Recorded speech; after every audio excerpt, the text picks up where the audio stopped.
एक ऐसा आदमी जिसने किंग ऑफ गुड टाइम्स के नाम से अपनी नाम बनाई, जिसे इंडियन मीडिया ने बिलियनर प्ले बॉय के रूप में दिखाया, और एक ऐसा आदमी जिसने 7,000 करोड़ का स्कैम करके देश के बैंकिंग सिस्टम पर सवाल खड़ा कर दिया, जिसका नाम है विजय माल्या। और यह कहानी है एक स्कैम की जहां पैसे भी गए और विश्वास भी। इस वीडियो में हम बात करेंगे विजय माल्या के राइज से लेकर उसके भगौड़े बनने तक के पूरे सफर की। कैसे यह एक करोड़पति बन गया, कैसे किंगफिशर एयरलाइन ने सबको धोखा दिया, और कैसे देश के 17 बैंक्स इसके जाल में फंस गए। और सबसे बड़ा सवाल, क्या विजय माल्या वापस आएगा? तो चलिए वीडियो को शुरू करते हैं। तो 18 दिसंबर 1955 को विट्ठल माल्या और ललिता रमैया के घर एक बेटे का जन्म हुआ। और विट्ठल माल्या पहले से ही एक बड़े बिजनेसमैन थे और इन्होंने अपने बेटे का नाम रखा विजय माल्या। विट्ठल माल्या उस समय पर यूनाइटेड ब्रूअरीज ग्रुप के चेयरमैन थे। तो विजय माल्या ने अपनी स्कूली एजुकेशन अपने ही एरिया से पूरा किया,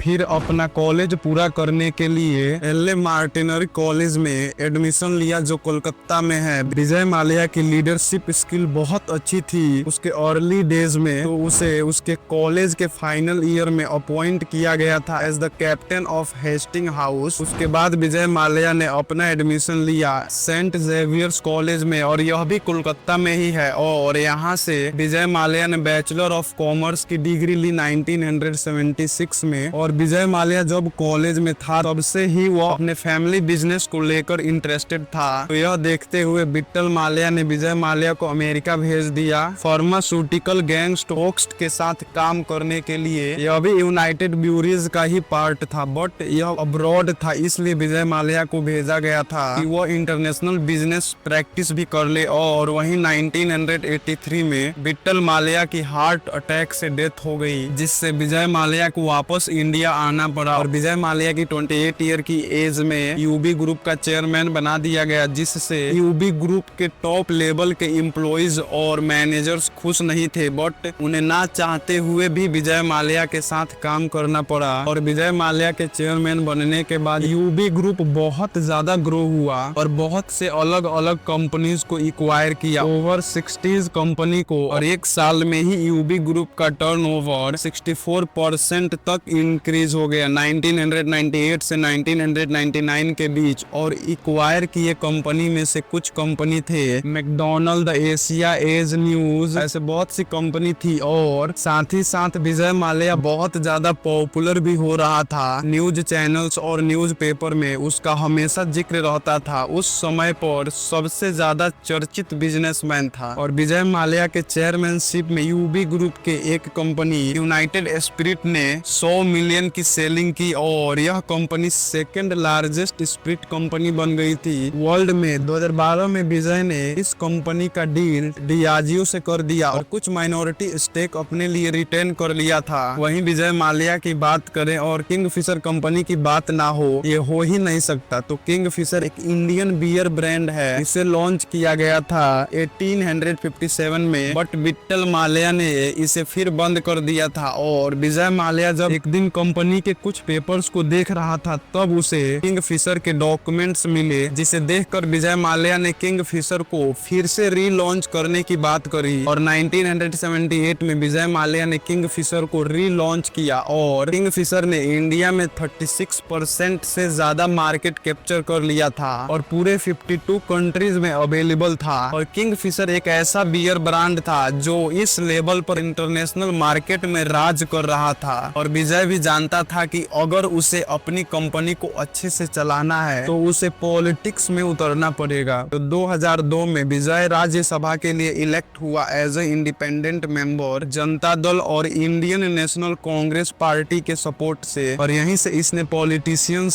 से अपना रिलेशन अच्छा बनाने लगा। फिर विजय 2010 में राज्यसभा के लिए इलेक्ट हुआ जनता दल और बीजेपी के सपोर्ट से। और पता नहीं सभी पार्टियां विजय को इतना सपोर्ट क्यों कर रही थी। और वहीं विजय माल्या ने 1986 में समीरा ताइबजी से शादी किया और जो एक एयर इंडिया की एयर होस्टेस थी, और इनसे एक बेटा हुआ सिद्धार्थ माल्या। और उसके बाद इनका डाइवोर्स 1 साल के भीतर ही हो गया। उसके बाद 1993 में विजय माल्या ने अपने बचपन की फ्रेंड रेखा से शादी किया, और रेखा की पहले ही डिवोर्स हो चुकी थी और रेखा के पहले मैरिज से 2 किड्स थे और विजय और रेखा से 2 डॉटर्स हुई। इतना सब अच्छे से चल रहा था, बट विजय माल्या ने डिसाइड किया किंगफिशर एयरलाइन को लॉन्च करने का। बट उसके मैनेजर्स ने उसे मना किया, बट वह कहाँ किसी की सुनने वाला था। और विजय माल्या ने सब कुछ इग्नोर करके इस प्रोजेक्ट पर काम शुरू कर दिया, बिकॉज वो सिद्धार्थ माल्या के 18th बर्थडे पर एयरलाइन को लॉन्च करना चाहता था। बट कुछ डिले होने की वजह से इस एयरलाइन को सिड के बर्थडे के 2 दिन बाद लॉन्च किया गया 9 मई 2005 में। और उस टाइम पर एयरबस इंडस्ट्रीज ही फ्लाइट बनाती थी, तो विजय माल्या ने 4 320 एयरक्राफ्ट एयरबस से लिया और उसी साल फिर 2 और सेम एयरक्राफ्ट लिया। बट किंगफिशर और बाकी एयरलाइंस में क्या डिफरेंस था, तो जहां पर बाकी एयरलाइंस का मेन मोटिव था सिर्फ लोगों को ट्रैवल कराना, उन्हें लग्जरी फैकल्टीज से कोई मतलब नहीं था। और वहीं दूसरी तरफ किंगफिशर एयरलाइन एक लग्जरी एनवायरनमेंट प्रोवाइड कराता था, जैसे सभी सीट के लिए वीडियो स्क्रीन था, अच्छी क्वालिटी का फूड प्रोवाइड कराते थे और वेल ट्रेंड एयर होस्टेस थी। और बहुत से लोग तो एयर होस्टेस को ही देखने के लिए टिकट कटा लेते थे, जिसे देखते देखते किंगफिशर एयरलाइन बहुत ज्यादा फेमस हो गया। बट इंटरनेशनल फ्लाइंग के लिए लाइसेंस चाहिए था, बट लाइसेंस लेने की क्राइटेरिया थी एयरलाइन कम से कम 5 साल पुराना हो और उसके पास मिनिमम 20 एयरक्राफ्ट हो। बट किंगफिशर तो 5 साल का हुआ ही नहीं था। तो एक और एयरलाइन कंपनी थी एयर डेक्कन, जिन्हें लग्जरी से कोई मतलब नहीं था, इन्हें बस लोगों को ट्रेवल कराना था और इनके पास लाइसेंस था इंटरनेशनल फ्लाइट्स के लिए। तो विजय माल्या ने एयर डेक्कन को 2007 में एक्वायर कर लिया। इस मूव से किंगफिशर एयरलाइन ने एयर डेक्कन के लाइसेंस पर अपने फ्लाइट को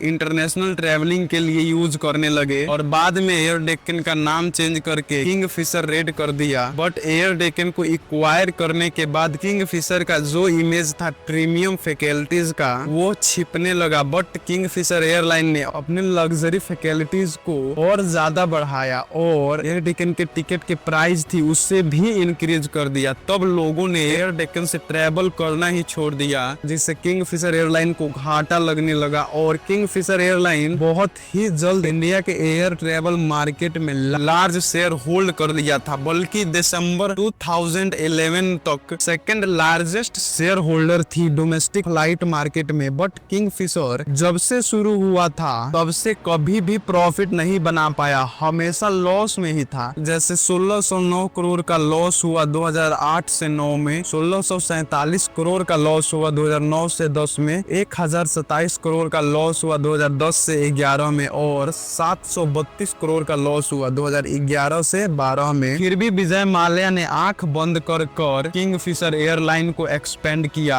पर क्वेश्चन यह है कि इतने ज्यादा लॉसेस के बाद भी बैंक्स ने किंगफिशर एयरलाइन को लोन क्यों दिया, इसके पीछे का रीजन क्या है। तो विजय माल्या का पॉलिटिकल कनेक्शन बहुत अच्छा था, तो इसका फायदा उठाकर विजय माल्या ने पॉलिटिशियंस से प्रेशर डलवाया बैंक्स पर, जिससे बैंक्स विजय माल्या को लोन दे। तो बैंक्स ने कंसोर्टियम लीडिंग कल्चर के तहत लोन दिया। कंसोर्टियम का मतलब होता है कुछ बैंक्स एक बैंक को लीडर बना देते हैं और बाकी सभी बैंक्स अपने पैसे उस बैंक को देते हैं जिसे वो लीडर बनाते हैं, और वो बैंक उन पैसों को जो आदमी लोन ले रहा है उसे दे देती है। तो विजय माल्या के केस में SBI लीडर थी और बाकी 16 बैंकों ने SBI को पैसे दिए थे और SBI ने विजय माल्या को पैसा दिया था। और ऐसा इसलिए किया गया था ताकि पैसों की कमी ना हो विजय माल्या को देने में। और विजय ने अपने एम्प्लॉइज की सैलरी देनी भी बंद कर दी थी। लगभग 15 महीनों की सैलरी बाकी थी किंगफिशर एयरलाइन के एम्प्लॉइज की, किसी की 50 लाख तो किसी की 40 लाख, ऐसे ही सबकी सैलरी बाकी थी। बट विजय अपने एम्प्लॉइज की सैलरी पे नहीं कर रहा था, बट अपने बर्थडे पार्टी पर 35 मिलियन रुपए खर्च कर रहा था। बड़े से बड़े सिंगर्स को अपने बर्थडे पार्टी में गाना गवा रहा था, बट उसके पास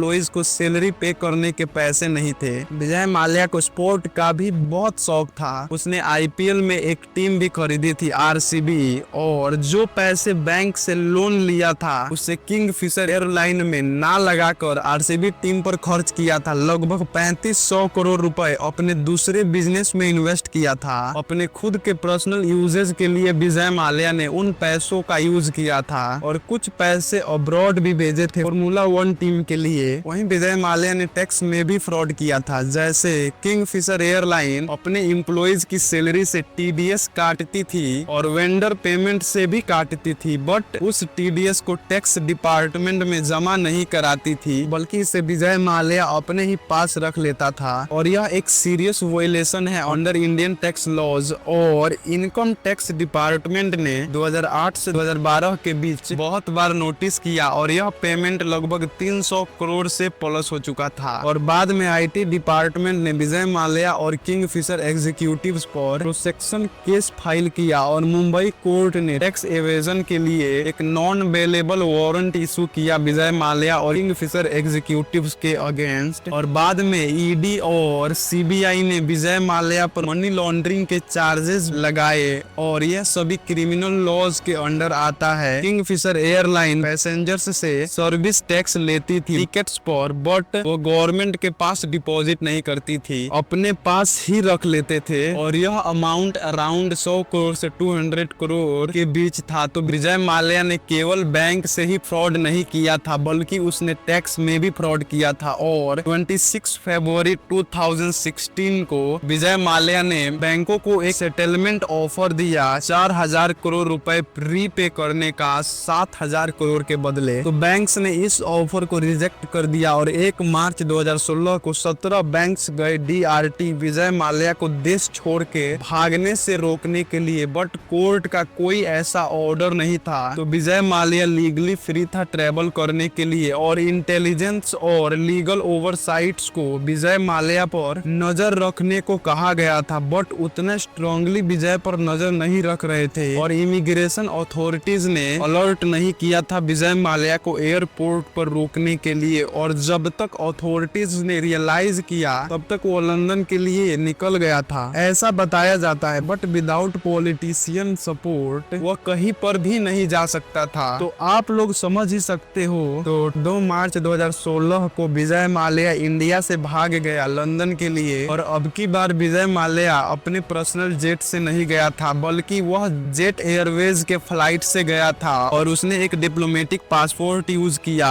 और इस पॉइंट पर ऐसे हालात हो गई थी कि बहुत से बैंक बंद होने के कगार पर आ गए थे। जब कोई गरीब लोन लेता है तो उसकी पूरी संपत्ति बिक जाती है लोन चुकाने में, और वहीं कोई अमीर लोन लेता है तो बैंक बंद हो जाते हैं। तो विजय माल्या दिल्ली से लंदन के लिए फ्लाई किया और वह अपने साथ मल्टीपल लार्ज बैग्स ले गया। उससे साफ पता चल रहा था कि वो कोई शॉर्ट ट्रिप के लिए नहीं जा रहा है, वो वहां पे रहने के लिए जा रहा है। विजय के लंदन जाने के 2 वीक बाद 13 मार्च 2016 को इंडियन बैंक्स ने एक अपील फाइल किया सुप्रीम कोर्ट में और 14 मार्च 2016 को सुप्रीम कोर्ट ने एक नोटिस इशू किया विजय माल्या के अपीयर होने का, बट वो पहले ही यूके में चला गया था। तब इंडियन गवर्नमेंट ने 2016 में एक एक्स्ट्राडिशन रिक्वेस्ट सेंड किया यूके गवर्नमेंट को कि वह विजय माल्या को वापस इंडिया को दे दे, बिकॉज वह एक वेलफेयर डिफॉल्टर है। इसका मतलब होता है पैसे होते हुए भी पैसे ना देना। तो यूके गवर्नमेंट ने अप्रूव कर दिया विजय माल्या का एक्स्ट्राडिशन 2018 में कि विजय माल्या वेलफेयर डिफॉल्टर है। बट कैसे न कैसे करके विजय के एडवोकेट ने उसे इंडिया आने से रुकवा दिया, पर इंडियन गवर्नमेंट कहती है हम उसे लेकर वापस आएंगे, बट पता नहीं कब तक वेट करना पड़ेगा। और मैंने विजय के पॉडकास्ट से एक भी चीज नहीं लिया है अपनी रिसर्च के लिए, बिकॉज वो पॉडकास्ट नहीं था, वह इमेज क्लीन करने वाला वीडियो था। तो आज के वीडियो को इतना ही रखते हैं और मिलते हैं ऐसे ही किसी इंपॉर्टेंट वीडियो में। तब तक के लिए अपना ध्यान रखना। जय हिंद।